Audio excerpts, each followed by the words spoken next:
Ever wondered how JavaScript manages asynchronous operations? Well, the key lies in a process called the event loop. Let's delve into it. JavaScript is single-threaded, which essentially means it can only execute one piece of code at a time. This might sound limiting, but it's not. Unlike languages such as Java or Python, which support multi-threading, JavaScript has a unique way of handling tasks.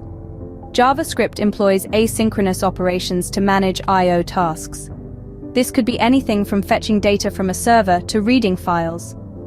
When such an operation is initiated, JavaScript doesn't twiddle its thumbs waiting for it to complete. Instead, it moves on, executing other pieces of code while waiting for the operation to finish. This non-blocking nature of JavaScript ensures the program doesn't come to a standstill while waiting for I/O operations to complete. Now, how does JavaScript manage all these tasks? Enter the event loop. This is a mechanism that constantly checks the call stack and the task queue. Let's break it down. The call stack is a tracking system maintained by JavaScript.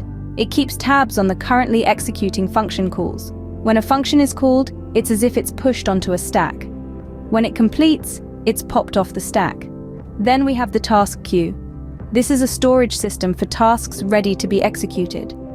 These tasks often include callback functions from asynchronous operations, such as timer callbacks, I/O callbacks, or even events like a click or a key press. The event loop is the maestro here, orchestrating this dance between the call stack and the task queue. If the call stack is empty, the event loop takes the first task from the task queue and pushes it onto the call stack for execution. This process continues indefinitely, ensuring that asynchronous tasks are executed in the order they were queued. Consider this piece of JavaScript code as an example. The start and end are logged synchronously, as they're part of the main execution flow. The set timeout and promise resolve, then, are asynchronous operations. They are placed in the task queue when encountered, and their callbacks are executed once the call stack is empty. Understanding the event loop is pivotal for writing efficient asynchronous JavaScript code. It empowers developers to effectively harness non-blocking I/O operations, creating applications that are responsive and efficient.